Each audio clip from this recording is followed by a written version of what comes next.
chi mà. ôi à chịu hơn đâu gần cái sáng có được tông này Tao đang mua cái hồ sơ tao có tặng của đấy. rồi em là bé chơi lắm mà Ô quá hay của chị nhỏ à. Nhưng con hồ sơ tao toàn tiền người ở tuổi như nó đấy. mà nó một đấy tuổi là chị rồi Sẽ có cũng muốn nhẹ dùng nữa không? của ý chỉ muốn chơi dùng được Của lý nhẹ thì chị giàu của chị ấy, tức sao tao một trâu của mẹ đấy nè.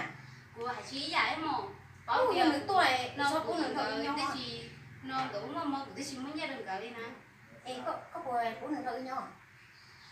sẽ có sao của ý chỉ muốn chơi dùng được Không cả liều, sao cũng nữa thôi nhau hay còn phải nhau được khó. Nhưng mà ban đầu là tôi nhau chỉ phí được cũng tranh mua.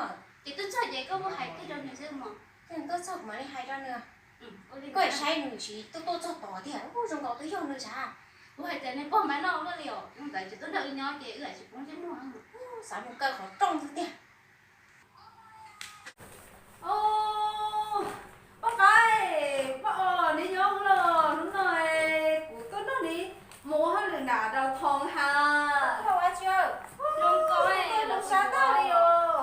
Ô, bác ấy khen của em. Đánh nổi. Cũng ăn nhiều thứ thế nữa. Nhiều. tên của này nó chua Sao là nhiều ô tô nó phải nó. của à tên nó chia Đâu rồi phải là nào có nhau ai tôi chỉ đây nó đá là ai nó này. đấy Ô, bác ấy nhà này dùng câu nó thì. Thằng cho vậy có giống đâu rồi. Nhà em là lúc nó bé như giống đâu, bé chỉ đá thôi à. em nó lo chứ đâu đừng nói chơi cứ thả đi một cái trong đâu mà Ê, thang đi chào mà bỏ cái của thao à. Ô cái bông quốc khen được than à. không có cái của thả của chơi cái cái tên mà nó là muốn sổ cho nó tên nó mà Trời ơi, nổ, ô nổ, nổ. con chơi ở đi qua nó mà Thằng nổ.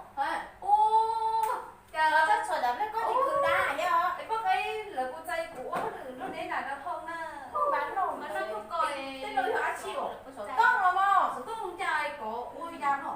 Số của cô ấy số tông rồi, theo nó lột tảo. sổ lầu tên mà nó là mày sổ lầu tất sao kia mà chúng nó Thế sao nó phải nói được tưởng. Ê, nếu chủ cảm nó đi mưa nó. Khỏi chơi mềm nó nói sâu gấp bừa. giờ có chỉ bảo chạy chạy xả múc máu thơ bự á Bác ơi, bác ấy. Một đi việc của. Nhiều quấy cũng ôi phải chơi xí thái một đấy xí con ăn nhất tối thì báo xí mà Chị bao để ăn bé khen của. tên mà tôi đã cỏ với muốn tiền tên Con mà này đâu cho có người người đến ta đâu. Chắc cũng chắc của. tôi cả chơi chơi được muốn gì à mà Chuyện chuyện mua mà cái nó kia là nó hỏng hỏng nữa sao? Ô. Ê, bác ấy đi lúc nào về chúng nó hiểu xí chào nó. hay nhau xí chơi hả chị đã đầu đê đâu mà Đó đó à. tên mà nó mà Nó hiểu xí chào nó. Bác ấy bác ơi, nếu nó khen của xí không dám à. Ê, tên nó ôi chào nó. Ôi chào thì mua đây nó nó. Bây giờ có hiểu chùa đó liều. Thế chỉ bảo chỉ hôm nay này tôi nó bên nhau đã đến đó lại chơi gì ơi. Bác ơi. Cô đi quá hào của cho quá vậy chứ. Cho kia này coi mới đi vậy hả? Giờ vẫn đang căng rồi. Có cái thằng nó có buồn muốn xỉu. mua mà Mua những con chuột đấy. mà Phải xuống đi con chuột này, không bán đâu à? con đấy chơi một lò chơi hay là chúng nó không đau sợ người chơi muốn chơi nhá là trẻ sợ Là hai người tốt đó làm gì nó đấy. cho nên đợi của chơi một mà nó thằng mình rồi chỉ có cũng mắc cái giờ đây là mà sợ Một cái chỗ đâu mà chỗ ấy cũng được cái chỉ sao. người tôi chỉ đã đen à tôi chỉ cả Không. Không bán nó này. Nó có cải hay có quả trong nhà cũng nấu trong nó ngọt như cứ xả có thế trong hồ tiêu nhau nó lò nhé thì ta chỉ nó xì mà nó đợi chỗ một món ăn nhiều à. chứ đó nhá muốn không mà nhá mua nào thấy tiêu hết là đâu không mà chiều nó bị quá đi Thế là có gì có tên thay thế thôi nhỉ? chè nó mà đây thì ta sẽ ứng một cái tao này rồi Đáng nghe không? Sao hai chẳng lo khỏi cho mình không? Ô, bác ấy bảo ê lúc nói hả chị cũng bỏ nhớ tỏ hôm nào tỏ à. Trưởng nó nói chỉ có trăm mua đi nè. Ê lúc nói hả chị rồi. lúc coi chả chỉ tin đã xưa mà Tức chỉ bán hả đấy đó là chỗ tuần nhó đã tên cái cứ tên nó thịt này cho nó lên Em kiểu nói nhớ nã ra chị tao nã đua đi cho à. nó chè con nhà nhớ là lúc nó chè thịt này cho nó xưa mà Ê kiểu nã đi ra nó.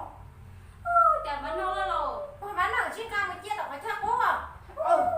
Sắp một thầu nó nó tốt bỏ chê xỉa tia à? trong rồi chứ cứ nhớ là chè xỉa tức không đau ta sao Của gì những chỗ này bây giờ chỗ chẳng to chi đâu. Nó nóiอยู่cái kiaอยู่mua xì rồi tôi đi tung. cho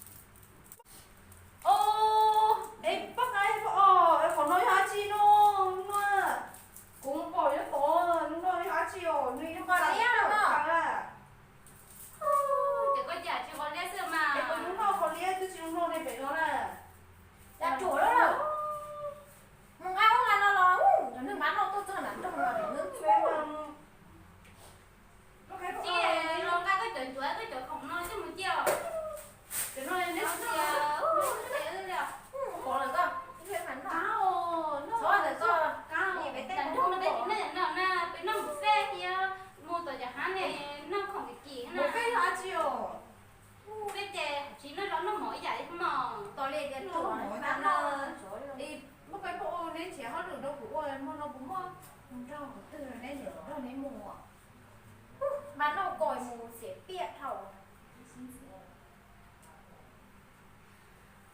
sống này thế cô được theo sự tại gì không ê lúc nó cho cửa chỉ mua cứ nó đi nhau ê nó khó nói mê mê cho chồng mua cửa này này bia ho bây giờ có một ngã bà chứ tôi mà tôi chỉ có một cô tao có tôi chúng ta thì sẽ được không được cho tiền đường hồng bịa ha bán nó vậy vậy sẽ hậu đen rồi cái bộ để nó mà của hát cho hồng bia mồ nó tư mà sâu bán nó thì mà nó một cái son thôi nhỏ chỉ không nghe thôi con à có cái cũng tới chỗ tao để ca tao để tiếng nó cũng tặng tao thôi nè bây giờ là lúc mà đây chính thả tiên là bên thảจะrất gần lúc có sợ nó mình chơi bán nó chẳng ăn tôi mà ấy tên nó nổi dòng nó bỏ ta đi nó ta tiếng nó xìa mà có đấy mà nó mà thả chứ không cho thôi nhỏ nếu chỗ thể muốn rồi nó cũng chơi mua của bà bố